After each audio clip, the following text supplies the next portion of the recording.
ప్రస్తుతం మనతో పాటు ప్రముఖ ఆధ్యాత్మికవేత్త వేదిక్ ఆస్ట్రాలజర్ గోనుగుంట్ల సురేష్ బాబు గారు ఉన్నారు. గురుగారితో మాట్లాడేద్దాం. నమస్కారం గురుగారు.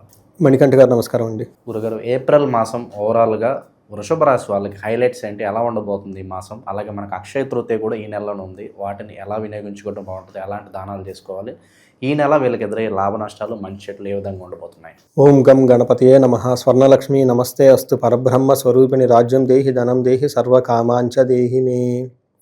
స్వర్ణలక్ష్మి అమ్మవారి ఈ రాశి వారికి అష్టైశ్వర్యాలు భోగభాగ్యాలు కలిగించాలి. ఓకే, అందరూ చాలా అభివృద్ధిలోకి రావాలని చెప్పేసి మనం కోరుకుందాం. మీరు అడిగిన విధంగా చాలా టెక్నికల్గా క్వశ్చన్ అడిగారు. ఎలా ఉంటే బాగుంటుంది, గ్రహస్థితులు ఏంటి, తర్వాత కలిసి వచ్చే అంశాలు ఏంటి, అది తెలుసుకోవడం చాలా చాలా ఇంపార్టెంట్.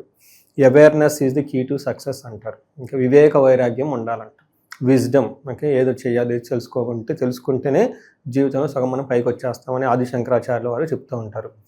అందుకనే ప్రతి ఒక్కరు వాళ్ళ జన్మజాతకాన్ని చూసుకోవటము, నక్షత్రం చూసుకోవటం, మనకి ఏది అనుకూలంగా ఉంది, ఏది ప్రతికూలంగా ఉందో తెలుసుకోవటము, అనుకూలంగా ఉన్నదాన్ని బట్టి ఎక్కువ టైం స్పెండ్ చేయటం, ప్రతికూలంగా ఉంటే కనుక ఏం చేయాలి, భయపడకూడదు, రెమెడీస్ చేసుకోవాలి. రెమెడీస్ ఏ శాస్త్రంలో మనకు జ్యోతిష్యం చెప్పారు అదే శాస్త్రంలో పక్కన బ్యాక్ సైడ్లో రెమెడీస్ కూడా ఇచ్చారు. ఇవి చేసుకుంటే ఉండదని. ఎందుకంటే నేను యాజ్ ఏ హ్యూమన్ బీయింగ్ నేను రెమెడీస్ చేసుకుంటూ ఉంటా. నాకు మకర రాశి కాబట్టి నేను అన్ని అనుభవించి అన్ని చూస్తున్నాను కాబట్టి అది గ్రహాలు వాళ్ళు చేసే పనులు వాళ్ళు చేస్తూ ఉంటారు, మనం చేసే పనులు మనం చేయాలి. అవన్నీ మనకి అందులో శాస్త్రాల్లో ఉంది. ఇందులో మనం చూసుకుంటే ఏప్రిల్ మంత్లో వెరీ ఇంట్రెస్టింగ్గా 4 గ్రహాలు మారుతున్నాయి. ఒక హైలైట్. రెండో హైలైట్, ఫస్ట్ 15 డేస్ చైత్ర మాసం, నెక్స్ట్ 15 డేస్ వైశాఖ మాసం ఉంటుంది. మూడో హైలైట్, ఇందులో మనకి 19వ తారీఖున అక్షయ తృతీయ వచ్చింది. తర్వాత వైశాఖ మాసంలో నీరుని గనక దానం చేస్తే మహాపుణ్యం, నారాయణుడికి ఒకే స్వర్గలోకం, ఇవన్నీ డైరెక్ట్గా మనకి విష్ణుతత్వం వస్తుంది అని చెప్పేసి మన గ్రంథాల్లో వివరించారు. ఎందుకంటే ఉదక కుంభ దానం అంటారు. పేరు చాలా టఫ్గా ఉంటుంది. నథింగ్ బట్ వాటర్ బాటిల్ దానం చేయటమే ఉదక కుంభ దానం అంటే దానికి కొంచెం శాస్త్రీయబద్ధంగా ఒక రాగి చెంబు తీసుకొని కొత్తది, దాంట్లో నీరు పోసి మంచినీళ్ళు చక్కగా ఏదైనా సుగంధ యాలకులు కానీ ఏమన్నా వేసి తాగటానికి ఇస్తే, లేదంటే చిన్న పట్టిక బెల్లం కానీ ఏదైనా తాగటానికి ఇస్తే ఆ చెంబు పాత్రతో దానం చేస్తే ఉదక కుంభ దానం అంటారు. ఇది బ్రాహ్మణులకు కానీ వేద పండితులకు కానీ బాగా గురువులు లాంటి వాళ్ళకి ఇస్తే బాగా పుణ్యం అని చెప్పేసి మనకి శాస్త్రాల్లో వివరించడం జరిగింది. చాలా చిన్న రెమెడీ, చాలా బాగా ఎఫెక్టివ్ రెమెడీ అది. లాస్ట్ టైం నా వీడియో చూసి ఒకళ్ళు అమెరికాలో ఆ కార్లో వాళ్ళ వాటర్ బాటిల్ వేసేసుకొని వాళ్ళ ఆఫీస్కి అంతే వెళ్ళిపోయి అక్కడ అందరికి ఇచ్చేసారంట. సో అలా చేస్తే చాలా మెసేజ్ పెడితే చాలా ఆనందం వేసింది నాకు. సో ఇలా మనకి ఇది శాస్త్రంలో చెప్పారు. ఇవి ధర్మ సందేహాలు ఇవన్నీ సంబంధించి శాస్త్రాలు వివరించారు కరెక్ట్గా ఏ మాసంలో ఏం చేయాలనేది. అది మీతో షేర్ చేసుకోవడం జరిగింది. మన ప్రేక్షకులు కూడా చక్కగా దాన్ని సింపుల్ రెమెడీ, అంత హార్డ్లీ 500 రూపీస్ రెమెడీ చేసి బాగుంటారనేసి మనం ఆశిద్దాం. మనం వృషభ రాశి చూసుకుంటే ఈ రాశి వాళ్ళకి లక్కీ రాశి అని చెప్పుకోవాలి. హోల్ ఇయర్ బాగుంది, ఈ మంత్ కూడా చాలా బాగుంది. డీటెయిల్స్ మనం చూసుకుంటే కృతిక 2, 3, 4 పాదాలు, తర్వాత రోహిణి 1, 2, 3, 4 పాదాలు, నెక్స్ట్ మృగశిర 1, 2 పాదాలు అంది ఈ వృషభ రాశిలో ఉంటాయండి. పేరు బలం చూసుకుంటే ఈ ఊ ఏ ఓ వా వి ఊ వే ఓ, తిరుపతి వెంకటేశ్వర స్వామి, ఓకే, వీరు వీరాంజలు, చాలా పేర్లు మనకి వృషభ రాశిలో ఉంటారనమాట. ఇందులో ఈ మాసంలో మనం చెప్పుకున్నట్లుగా 4 గ్రహాలు మారుతూ ఉండటంతో ప్రతి గ్రహం వీళ్ళకి అనుకూలంగా ఉందండి. ప్రతి గ్రహం వీళ్ళకి అనుకూలంగా ఉంది. ఒకటి సూర్యుడు 15 రోజులు వచ్చేటప్పటికి విత్త లాభం ధనాన్ని ఇస్తూ ఉన్నారు.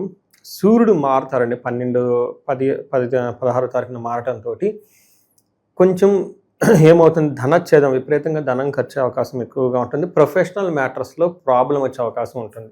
కొంచెం ప్రొఫెషనల్కి సంబంధించిన వ్యవహారాలు జాగ్రత్తగా ఉంటే బాగుంటుంది. ఇందులో మనం డీటెయిల్స్ చూసుకుంటే ఒక్క విషయంలో జాగ్రత్తగా ఉండాలి వృషభ రాశి వాళ్ళు. అది దేనికి, సూర్యుడు 12వ రాశిలో వస్తున్నారు. అది ఎప్పుడు, ఏప్రిల్ 15 తర్వాత ఆ 15 days, first 15 days no problem, బాగా కలిసి వస్తుంది. అక్కడ నుంచి ఒక 30 డేస్ మాత్రం చాలా కేర్ఫుల్గా ఉండాలి. మన మహర్షులు ఏం చెప్తారంటే, సూర్యుడు 12వ ప్లేస్లో ఉంటే స్వస్థాన నాశనం చైవ బంధురోగ వ్యయ ప్రాణ పర్యంతమాపత్తిం అవమానం అని చెప్తారు. జనరల్గా నాకు వచ్చిన ఈ కాల్స్ని అంటే ఎవరెవరికి రాసుల్లో 12వ స్థానంలో సూర్యుడు ఉన్నప్పుడు మనం చెప్పుకుంటాం కదండి. ఇది మహర్షులు ఇచ్చిన జ్ఞానం తిరిగి చెప్పుకుంటాంతో పాటు రియల్ లైఫ్లో ఆ టైంలో నాకు వచ్చిన రియల్ టైం కాల్స్, వాళ్ళ యొక్క ఫీడ్బ్యాక్ చూసి నేను 2 అనాలిసిస్ చేసి చెప్తే ఎక్కువ మందికి ఈ టైంలో స్వస్థాన నాశనం చేయమంటే జాబులు పోయే అవకాశం ఎక్కువ ఉంటుంది. స్థానం అంటే ఏంటి, వాళ్ళకున్న పొజిషన్ అది నాశనం అయిపోతుంది అంటే ఏంటి, తగ్గిపోతుంది. ఏ విధంగా, ఒకటి జాబ్ పోవటం, లేదా ఆ ప్రాజెక్టులో సరిగ్గా రివర్స్ వచ్చేసి మళ్ళీ తిరిగి వాపసు రావటం, ఏదైనా పని కనుక చేస్తే అది అనుకున్న విధంగా పోకుండా ఆగిపోవటం, బాస్తో గొడవలు రావటం, గవర్నమెంట్ ఆఫీసులతో గొడవలు రావటము, అవమానకరంగా ఎదురయ్యే సిచ్యువేషన్స్ ఎక్కువగా రియల్ టైంలో నాకు వచ్చినది. బట్ మహర్షులు ఏం చెప్తారు, బంధురోగ ధనవేహ, బంధువుల వల్ల రోగాల వల్ల విపరీతమైన ఖర్చు అవుతూ ఉంటుంది. ప్రాణ పర్యంతం ఆపత్తి, ప్రాణం పోయే అంతగా పరిస్థితులు వచ్చేసి అవమానం పడుతూ ఉంటారు అని మనకి చెప్తూ ఉంటుందండి శాస్త్రంలో. తర్వాత భూలాభం, రియల్ ఎస్టేట్ వాళ్ళు ఎవరికొని ఉంటే బాగా కలిసి వచ్చే అవకాశం ఉంటుంది. పుష్టిం, బుధుని వల్ల బాగా పుష్టిగా ఉంటారు, ఆరోగ్యం బాగుంటుంది. అఖిల విషయ భోగం, శుక్రుడు వీళ్ళకి ఈ రాశిలోనే ఉండటంతో శుక్రుడు జన్మరాశిలో ఉంటే చాలా చక్కగా యోగ్యతనిస్తూ ఉంటారు. అఖిల విషయ భోగం, అన్ని విషయాల్లో చాలా బాగుంటుంది అని చెప్తూ ఉంటారు అనమాట. రియల్ టైంలో నేను చెప్పిన ఎగ్జాంపుల్స్ చూసుకుంటే అప్పటిదాకా బాగుంటారు, ఓవర్ నైట్లో జాబ్ పోతుంది. ఇది అవమానం కదండి, ఇన్సల్ట్. తినే ఫుడ్ పెట్టి ఆ జాబ్ పోతే ఇంకేమైనా ప్రాణం పోయినట్లే కదండి. ఇవన్నీ ఎక్కువ జరుగుతూ ఉంటుంది. అయితే ఒక్క విషయంలో చాలా పాజిటివ్గా ఉండాలి, వీళ్ళని శత్రువులు ఏమీ చేయలేరు. ఓకే, వీళ్ళకి శత్రువులు అయితే ఏమీ చేయలేరు. పెద్ద పెద్ద రోగాలు కూడా ఏ మీరా మీద వచ్చినా కానీ కరెక్ట్గా అవన్నీ మళ్ళీ సెటిల్ అయిపోయే అవకాశం కూడా ఉంటుంది. కొంచెం జాగ్రత్తగా ఉండటం మీ రాశి వాళ్ళు ఎంతైనా అవసరం అని గుర్తుపెట్టుకోవాలి. వీళ్ళకి 11వ స్థానంలో ఉన్నారండి, బెస్ట్ ప్లేస్ అనమాట. కుజుడు కనుక 11వ ప్లేస్లో ఉంటే ఏదైనా క్రూరగ్రహం కనుక 11వ ప్లేస్లో ఉంటే మంచి రిజల్ట్ ఇస్తుందని మనం చెప్తూ ఉంటారు. అందులో కుజుడు క్రూరంగా ఉంటాడు కాబట్టి ఆయన 11వ ప్లేస్లో ఉంటే ఆరోగ్యం బాగుంటుంది. మనకి సంస్కృతిలో ఏం చెప్తారు, ఆరోగ్య అర్ధలాభం చ సంతోషం వస్త్రలాభకృత్ యత్న కార్యానుకూలత్వం ఏకాదశే గతౌ కుజా భౌమే అని చెప్తూ ఉంటారు అనమాట. అంటే ఏమని చెప్తారు, ఆరోగ్యం బాగుంటుంది, ధనం సంపాదించుకుంటారు, సంతోషంగా ఉంటారు, కొత్త బట్టలు కొనే అవకాశం ఉంటుంది, అనుకున్న పనులు అనుకున్న విధంగా చక్కగా జరిగే అవకాశం ఉంటుంది. దైవం ఆమె వీళ్ళకి అనుకూలంగా ఉండే అవకాశం ఎక్కువగా ఉంటుంది, ధైర్యంగా ఉంటారు. సో ఒక రకంగా చూసుకుంటే కుజుడు వీళ్ళకి చక్కగా మంచి రిజల్ట్ ఇస్తూ ఉన్నారు. అయితే ఒక విషయంలో జాగ్రత్తగా ఉండాలి, ధనం వచ్చే అవకాశం ఎక్కువగా ఉంటుంది. వీళ్ళకి దొంగతనాలు జరిగే అవకాశం కూడా ఉంటుంది, గుర్తుపెట్టుకోవాలి. అంటే ఏదన్నా విలువైన వస్తువులు పోయే అవకాశం ఉందంటారు. అంటే వీళ్ళు కూడబెట్టుకున్న ధనాన్ని వేరే వాళ్ళు దొంగిలించుకొని పోవటము, లేదంటే షేర్ మార్కెట్లో ఏమన్నా అప్పటిదాకా బాగా ఉన్నాయి తగ్గిపోవటము, సంథింగ్ అనేది వీళ్ళది బాగా కాపాడుకున్న వాటిని సడన్గా పోయే అవకాశం ఎక్కువ. ఆకస్మిక నష్టం అంటారు. ఆకస్మిక నష్టం వస్తే ఖచ్చితంగా బాగా మాట్లాడారు, అది అలా వచ్చే అవకాశం ఎక్కువ ఉంటుంది. కొత్త శుక్రుడు వీళ్ళకి అగైన్ ఫస్ట్ హౌస్లో ఉండటం చాలా చాలా మంచి పొజిషన్. ఏం చెప్తారు, అగైన్ అర్ధలాభిచ్చ, ధనం ప్రకారం బాగుంటుంది.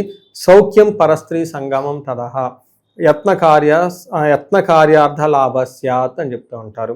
జన్మగే భృగునందనే, అంటే జన్మలో కనుక భృగునందుడు శుక్రుడు ఉంటే ఏమవుతుంది, యత్న కార్య లాభ స్యాత్, ఏదైనా కనుక పని చేస్తే ప్రయత్నం చేసి సాధిస్తే అందులో లాభం ఉంటుందని చెప్తూ ఉంటారు.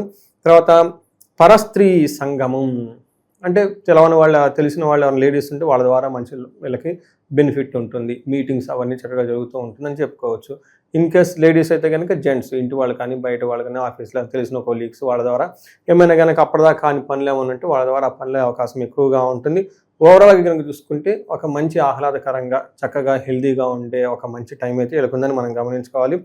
ఒక విషయమే గమనించుకుంటే చాలా జాగ్రత్తగా ఉంటుంది, సూర్యుని వల్ల ఉద్యోగంలో ఇబ్బందులు వచ్చే అవకాశం ఉంటుంది. ఈ ఒక్క విషయంలో కొంచెం కేర్ఫుల్గా ఉంటే చక్కగా రెమెడీస్ చేసుకుంటే బాగుంటుంది. ఈ రాశి వాళ్ళంతా గమనించుకోవచ్చు. ఎన్ఆర్ఐ మిత్రుల పరిస్థితి ఏంటి గురుగారు ప్రస్తుతానికైతే? ఎన్ఆర్ఐలకి వాళ్ళకి ప్రస్తుతం ఈ సిచ్యువేషన్ చూస్తే వృషభ రాశి వాళ్ళకి అన్ని రాశిలో ఉన్నది బాగుంది, వీళ్ళకే బాగుండాలి, వీళ్ళకి బాగలేకపోతే ఇంకెవరికి బాగుండదు. అయితే ఈ 15 days 15th నుంచి తర్వాత ఒక 30 days ఉద్యోగంలో కొంచెం జాగ్రత్తగా ఉంటే చాలా బాగుంటుంది. మనం ఎండ్లో రెమెడీస్ చెప్పుకుందాం, చక్కగా రెమెడీస్ చేస్తే బాగుంటుంది. ఇక ఈ రాశిలో ఏ నక్షత్రాలలో ఉంటారు, వాళ్ళకి ఎలా ఉంటుంది ఈ నెల? కృతిక, రోహిణి, మృగశిర 3 నక్షత్రాలు ఉంటాయి. కృతికా నక్షత్రం ఫస్ట్ పాజిటివ్ సైడ్లో చూసుకుంటే వీళ్ళకి లాభప్రదంగా ఉంటారు, క్షేమంగా ఉంటారు, సౌఖ్యంగా ఉంటారు, మంచి మంచి ఫుడ్ అంతా తింటూ ఉంటారు. అయితే వీళ్ళకి మృత్యు భయము నాశనం 2 జరుగుతూ ఉంటుంది. అంటే ఏంటి, వీళ్ళు ఇంతకుముందు కనుక ఏదైనా పని స్టార్ట్ చేసి ఉంటే గతంలో అది పని ముందుకు పోకుండా ఆగిపోయే అవకాశం ఉంటుంది. ఇది తద్వారా నాశనం అంటారు. మృత్యు భయం అంటే అసలు ఫ్యూచర్ ఉంటుందా లేదా, ఉంటామా పోతామా, అసలు ఫ్యూచర్ గురించి తెగ ఆలోచించి భయపడిపోతూ ఉంటారు. ఈ 2 జరిగే అవకాశం ఎక్కువ ఉంటుంది కృతికా నక్షత్రం వాళ్ళకి. రోహిణి వాళ్ళకి అగైన్ వీళ్ళకి లాభప్రదంగా ఉంటారు, క్షేమంగా ఉంటారు, సౌఖ్యంగా ఉంటారు, పరవాసం ఉంటుంది, మృష్టానం చక్కగా భోజనం చేస్తూ ఉంటారు. వీళ్ళకి మృత్యు భయము నాశనము అంటే ముందు అనుకున్న పని కాకుండా ఇబ్బంది పడిపోయి ఆ పని అంతటితో ఆగిపోతుంది, తద్వారా వీళ్ళు భయపడిపోతూ ఉంటారు అనేది ఒక సరిగ్గా సంఘటన ఎక్కువగా ఉంటుంది. మృగశిర నక్షత్రం వాళ్ళకి లాభప్రదంగా ఉంటారు, క్షేమంగా ఉంటారు, పరవాసము ఉంటుంది చక్కగా. వీళ్ళకి హెల్త్ కాంప్లికేషన్స్ ఉంటుంది, అతి భయము, నాశనము, అతి భయము, విపరీతంగా టూ మచ్ టెన్షన్ చేసుకునే అవకాశం ఎక్కువగా ఉంటుంది. ఖచ్చితంగా వీళ్ళందరికీ ఏంటంటే అనుకున్న పని ఏదో ఒకటి కాకుండా ఆగిపోతూ ఉంటుంది ఒకటి. తద్వారా మృత్యు భయము, ఉంటామో పోతామో లేదా అని తెలిసే అవకాశం ఉంటుంది. తర్వాత అతిగా భయపడే అవకాశం వీళ్ళకి ఎక్కువగా ఉంటుంది. ఈ ఒక్క విషయం గమనించుకుంటే మిగతా అంతా బాగుంటుంది. అయితే కృతికా నక్షత్రం వాళ్ళకి కార్యహాని, అనుకున్న పనులు కాకుండా మధ్యలో ఆటంకాలు వచ్చే అవకాశం ఉంటుంది. రోహిణీ నక్షత్రం వాళ్ళకి కొంచెం స్లోగా పనులు అవుతాయి. ఈ నక్షత్రం వాళ్ళకి ఈ ఒక్కటి విషయం గమనించి, ఎందుకంటే వీళ్ళకి శని వల్ల ప్లస్ కేతు వల్ల జన్మ నక్షత్రానికి సంబంధించిన నక్షత్రాల్లో క్రూర గ్రహాలు ఉండటంతో స్లోగా పనులు అవుతాయి, లేదంటే ఆటంకాలతో పనులు జరిగే అవకాశం ఉంటుంది ఈ నక్షత్రం వాళ్ళకని గమనించుకోవచ్చు. ఇక అక్షయ తృతీయ రోజు ఏం చేస్తే బాగుంటుంది అంటారు? ఈ నెల స్మూత్గా జరగాలంటే ఎలాంటి పరిహారాలు వీళ్ళకి సూచిస్తారు గురుగారు? ఫస్ట్ వీళ్ళకి సూర్యుడు అంత అనుకూలంగా లేరు కాబట్టి అండి, సూర్యుడికి సంబంధించి సూర్య అష్టకం చదవటము, లేదా ఆదిత్య హృదయ స్తోత్రం చదవటం, సూర్యుడికి ఆర్ఘ్య దానం చేయటం, అంటే ఎదురుగా నీళ్లు పెట్టి, చాలా సింపుల్ ప్రొసీజర్, యూట్యూబ్లో చూసుకుంటే వాళ్ళు తెలిసిపోతుంది. ఈజీ వర్క్ అనమాట, అసలు పెద్ద 5 పైసలు ఖర్చు లేదు, సూపర్గా పనిచేసేది అది.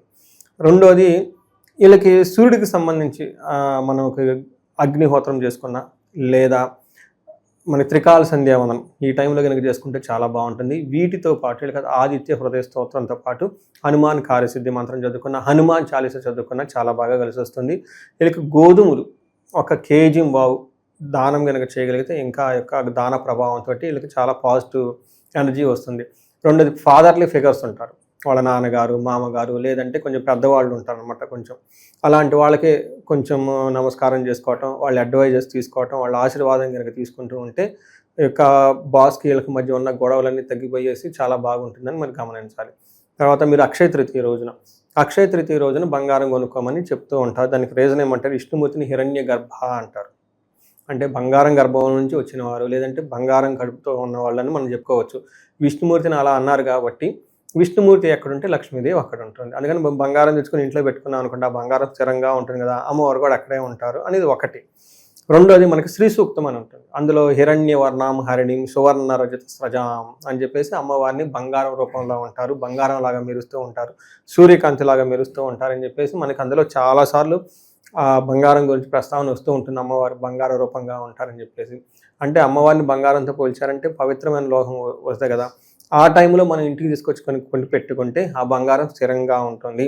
ఎందుకంటే బంగారం స్థిరంగా ఉండడం కూడా చాలా ఇంపార్టెంట్. కొన్నట్టు లోన్లు పెట్టుకోవడం, బంగారం కొన్న తర్వాత ఆ తర్వాత కలిసి రాకుండా కూడా చాలామంది ఉంటారు. అందుకని బంగారం తెచ్చుకునేటప్పుడు చక్కగా ముహూర్తం చూసుకొని మంచి టైంలో కనుక కొంటే ఆ బంగారం కొంటూనే ఉంటారు. మనం సరైన టైంలో కాకుండా మంచిది సరిగా తీసుకోకపోతే అహంకారాన్ని తీసుకుంటే ఆ తర్వాత మళ్ళీ వెంటనే అది అటు వెళ్ళిపోతుంది. లోన్లు మళ్ళీ ఆ లోన్లు అట్లాంటి పరిస్థితులు వస్తుంది. అందుకని చాలా జాగ్రత్తగా మంచి రోజు తీసుకుంటే బాగుంటుంది. కాబట్టి చక్కగా ఆ రోజు బంగారం ఈలేనంత కొనడానికి ట్రై చేయడానికి ప్రతి ఒక్కళ్ళు. ఇంకొక రెమెడీ ఏమంటే, ఆ రోజు ఏ పుణ్య కార్యం చేసినా కానీ మంచి పని చేస్తే ఆ యొక్క ఫలితం స్థిరంగా ఉంటుంది అని మనకు శాస్త్రాలు వివరించారు. కాబట్టి నీళ్లు దానం దగ్గర నుంచి, డ్రై ఫ్రూట్స్ దానం దగ్గర నుంచి, ఇంకా లేడీస్కి కానివ్వండి, ముసలి వాళ్ళు, వాళ్ళకి చక్కగా సంతోషకరంగా ఉండే విధంగా ఏదైనా ముందుగా ప్లాన్ చేసుకుని దానాలు కనుక చేయగలిగితే చక్కగా ఉంటుంది. ఇంకా ఆ టైంలో శ్రీ సూక్తంతో పాటు కనకదార స్తోత్రం ఇవి చక్కగా చదువుకుంటే ఇంకా చాలా బాగుంటుంది. సో ఇవన్నీ కనుక మనం చేసుకుంటూ ఉంటే ఆ యొక్క పర్వదినాన్ని మనం సద్వినియోగం చేసుకునే అవకాశం ఉంటుంది. అట్ ద ఎండ్ మనకి ఏం కావాలంటే చక్కగా ధర్మార్థ కామ మోక్షాలు ఉన్నారు. ధనమే ఉండాలి కదా కామ మోక్షాలు రావాలంటే. ఇది రాకపోతే మోక్షానికి ఎప్పుడు వస్తాం, ఇంక ఎప్పటికీ రాలేమన్నమాట. వాళ్ళు ఎప్పుడు చేయలేరు. అందుకని ఇవన్నీ మన మహర్షులు కొన్ని ఆస్పీషియస్ ముహూర్తాలు పెట్టారు, కాబట్టి మనం సద్వినియోగం చేసుకోవాలి. ఓవరాల్గా ఈ నెల వీళ్ళకి హైలైట్స్ ఏంటి, ఎటువంటి విషయాల్లో జాగ్రత్తగా తీసుకుంటే విశేషంగా వీళ్ళకి కలిసి వస్తుందో మంచి విశ్లేషణ అందించారు. ధన్యవాదాలండి.